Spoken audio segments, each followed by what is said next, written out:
Okay, so welcome to my video following up on my Gitmo really needs to close video.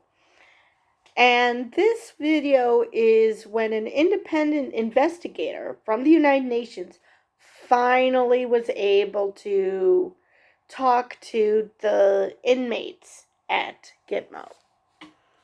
So let's just get into the article before my blood pressure goes through the roof. At the U.S. detention center at Guantanamo Bay, the aging men known by their serial numbers arrived at the meeting shackled. Every single one told the visitor, for many the first independent person they had talked to in 20 years, "You came too late." But they still talked about the scant contacts with their families, their many health problems, the psychological and physical scars of the torture and abuse they experienced, and their hopes of leaving and reuniting with loved ones. For the first time since the facility in Cuba opened in 2002, a U.S. president had allowed a United Nations independent investigator, Fianuala Ni Aolan, to visit. And I know I totally butchered that. I'm not even going to pretend I didn't. She said in an interview with the Associated Press that it's true she came too late because a total of 780 Muslim men were detained there following the 9/11 terrorist attacks that killed nearly 3,000 people, and today there are just 30 remaining. The United Nations had tried for many years to send an independent investigator, but was turned down by the administrations of George W. Bush, Barack Obama, and Donald Trump. Yeah, nothing to see here, then nobody can go and investigate? Come on. Now, I'm not surprised that George W. Bush or Donald Trump did that because, well, they're asswipes. But Obama? Jesus Christ. Anyway, for those who aren't feeling particularly sad about what these men have said, let me remind you that not all of these men were terrorists. Some were kept under the auspices of being terrorists simply by being a young Muslim male, because ironically the very treatment that they were forcing on them, the abuse, the torture, is probably creating the terrorists that they were trying to prevent. Because sense. So she praised President Joe Biden's administration for allowing critical voices into the facility, and she expressed hope other governments that have barred UN special investigators will follow Biden's example. Now, let me remind you, Biden is a war hawk, and he's the one who's letting the UN in to talk to these men. He's the one. In theory, Obama was not a war hawk. He wanted Gitmo closed. And yet he couldn't even allow an independent observer? The Belfast-born law professor. Oh, that's why I can't pronounce it. She's Irish. Yeah. Cannot pronounce Irish names to save my life. The Belfast-born law professor said she believes the cross-section of high-value and non-high-value detainees she met with. The Biden administration gave her free rein to talk to anyone. Recognize the importance of sitting in a room with me. But I think there was a shared understanding that at this point, with only 30 of them left, while I can make recommendations and they will hopefully substantially change the day-to-day experience of these men, the vast majority of their lives was lived in a context where people like myself and the UN had no influence, she said. She is concurrently a law professor at the University of Minnesota. Yes, I'm avoiding even attempting saying her name anymore. And at Queen's University in Belfast. said she had visited many high-security prisons during her 6 years as a UN human rights investigator, including some built for those convicted of terrorism and related serious offenses. But there is really no population on Earth like this population that came to Guantanamo Bay, Cuba, in the circumstances in which they came, rendered across borders. In her report issued June 26, she said even though the attacks on September 11, 2001 were crimes against humanity, the treatment of the detainees at Guantanamo was unjustified. You don't say. The vast majority were brought there without cause and had no relationship to the terrorist attacks, she wrote, adding that all the men still alive suffer from psychological and physical trauma. And that's the most annoying part. I mean, obviously, torture doesn't work, even if these are people who deserve it. It still doesn't work. Now, the people who are left are people who had nothing to do with 9/11. Their only crime was being young Muslim males. That was it. Because, Islamophobia. And that was actually a thing. Let's just, herd up all these young Muslim males because we're going to just paint an entire group with the same brush because thinking is hard. The Biden administration, which has said it wants to close the Guantanamo Bay facility, said in a statement attached to the report that her findings are solely her own and that the United States disagrees in significant respects with many factual and legal assertions, but it will carefully review her recommendations.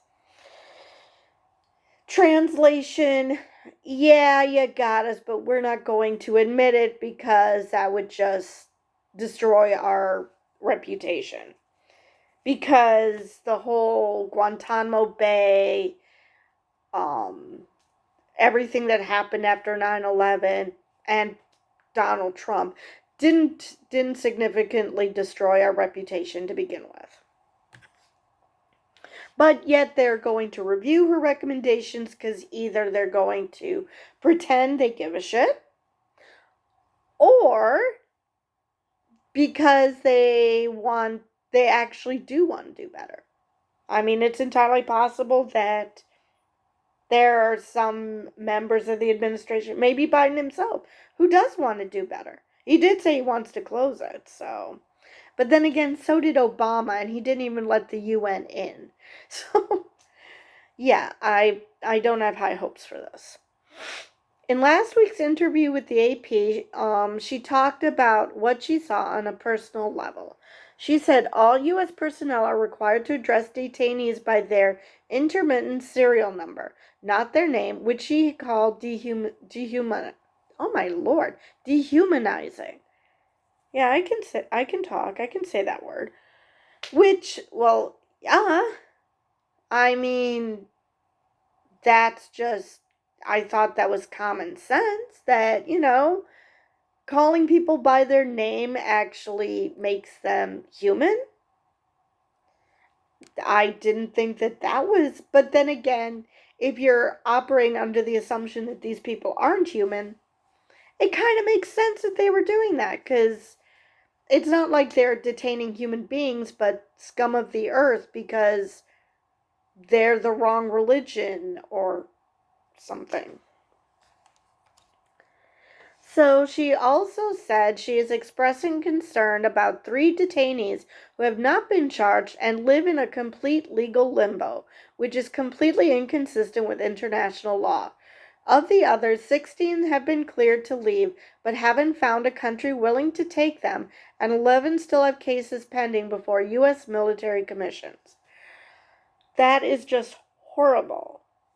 These people were wrongly detained, and now they can't find a way out. And to add to this, if you think that, this person said that this is inconsistent with international law, let me remind you that the U.S. does not recognize the International Criminal Court. So this is why, even if Bush or Cheney actually wanted to leave the country because they were actually the type of people who actually gave a shit about the world around them, they couldn't because they would probably get arrested. Which, like I said, the U.S. doesn't recognize the International Criminal Court, so. And Biden's willing to admit it. He admitted that when the ICC put out a arrest warrant for Putin, Biden admitted that we don't recognize the criminal court either. And this is why, because we don't want our people to be arrested for crimes against humanity, because that's apparently for little people or something. When the detainees were brought to meet her, they were shackled, which he said is not standard procedure even for those convicted of terrorism. Under international law, she said, people cannot be shackled except for imperative security reasons, and in her view, Guantanamo, it should be prohibited and used only as a last resort in exceptional circumstances. You're dealing with an elderly, vulnerable population who are incarcerated. These men, because they are torture victim survivors, they have difficulties concentrating, they have challenges with recurrent memories, somatic pain.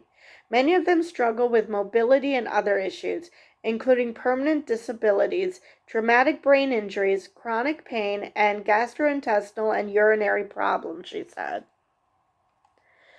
She said forced feeding has been an ongoing practice in response to their hunger strikes, which, along with suicidal ideas and self-harm, speak to the core finding of the report, which is the deep and profound despair of individuals who've been held without trial for 20 years, have not seen their family members, have had no access to the outside world, except their lawyers, until she visited in February for 4 days.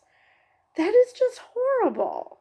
Nobody should be treated like that. Fuck, we treat animals better. Practices like using restraints cause added psychological distress for many of the detainees, she said. There was something else I wanted to. Oh, yes. They're still stopping hunger strikes? I'm sorry. These are people who can be let go.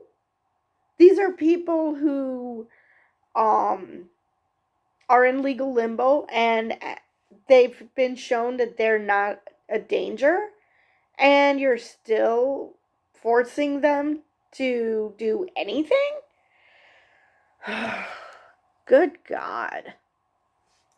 For the report, she also interviewed victims, survivors, and families of those killed on 9/11, and she met with some of the 741 men who already had been released from Guantanamo, including approximately 150 resettled in 29 countries.